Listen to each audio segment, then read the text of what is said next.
be strong.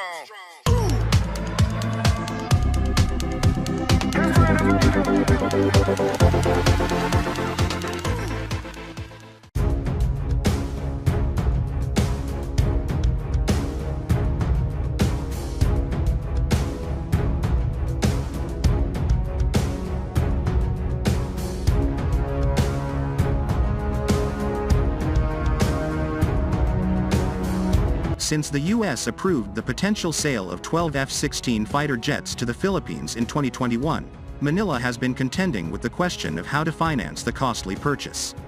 It's still too expensive, so we have to find a way to be able to finance it in the long term. We want to change our economic growth, Jose Manuel Romualdez, Philippine ambassador to the U.S., told Nikkei Asia in an interview this month. Among the solutions the country is considering include switching to purchases of second-hand aircraft or receiving financial aid from Washington. When the sale was announced in June 2021, the U.S. estimated the cost of the aircraft and related equipment at $2.43 billion, more than half of the Philippines' annual defense budget. The aircraft are intended to check China's air and maritime operations in the South China Sea. It is possible to cancel the tentative deal to buy new F-16s from the U.S. and to acquire second-hand aircraft from a third country such as Denmark, Romualdez said. F-16s were supposed to be available from Denmark. I think there are a dozen or more F-16s, hardly used aircraft, the ambassador said. He noted that Manila would need to amend laws to allow using the national budget for second-hand equipment. But the Danish fighter jets are unlikely to head to the Philippines. In October, the U.S. State Department cleared the transfer of the NATO allies' F-16 aircraft to Argentina, saying in a post on X, formerly known as Twitter, "The transfer reaffirms our close defense tie and steadfast support to Argentina's Air Force modernization efforts." The U.S. authorization was required before Denmark transferred the American-made aircraft to a third country. In an interview by Facts First on Philippine ambassador to the USAMB, Babe Romualdez, the ambassador said that there is an effort to procure used F-16 Fighting Falcon fighters because the Philippines cannot afford brand new F-16 Block 70 Vipers. A squadron of 12 aircraft is being eyed as an initial procurement, but a total of at least 30 are eyed in the near future. He also said that the U.S. is urging the Philippines to procure used F-16s from a third party, but before this, the Philippines need to change the government procurement law to allow the procurement of used modern weapon systems and not limit procurement to just brand new.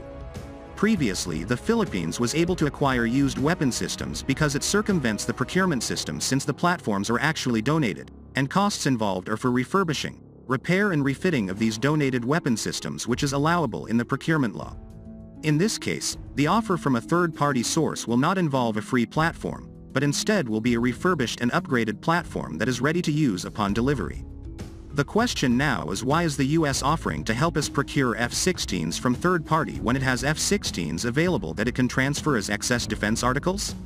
It turns out that the U.S. is still offering their own F-16s, but as a medium-term plan, as it will take some time to upgrade their F-16s to a degree similar to Block 50-50 seconds or Block 70-70 seconds. Meanwhile, the third-party plan is a much faster option, but involves older airframes, as they could be the NATO 1980s F-16A, B Block 15 MLU Fighting Falcon from Norway etc., which are updated in mid-1990s to have capabilities similar to F-16C, D Block 50-50 seconds models, or Israeli F-16A, B Block 10 nets, which are upgraded to F-16C D standards except for the engine still using the less powerful Pratt & Whitney F-100PW200. Take note though that all these plans are separate from the plan to procure 12 to 14 new multirole fighters, most likely the Saab JAS-39C D Gripen, which is still on the table despite all these talk on F-16s. If all these plans go through, it appears that the plan would now to procure new JAS-39C D Gripens from Sweden, 12 refurbished F-16A, B Block 15 MLU or F-16A, B Block 10 nets from NATO or Israel, and at least 2 squadrons more of used upgraded F-16C Ds upgraded to Block 50-50 seconds or 70-70 seconds from the US. It also said the two would also leverage the additional $100 million in foreign military financing that the United States announced last fall to support the acquisition of medium-lift helicopters. The Philippine Air Force has been in the market for a dozen new multirole fighters since at least June 2022, when then-President Rodrigo Duterte approved a plan. At the time, former Philippine Air Chief Lieutenant General Connor Anthony Canlas Sr. said the islands sought a fourth-generation fighter, having received proposals for US F-16s and Swedish JAS-39 Gripens. Earlier, there were reports about the participation of India's Tejas and the China-Pakistan jointly developed JF-17 Thunder in the Philippines' multi-role fighter jet (MRF) acquisition process.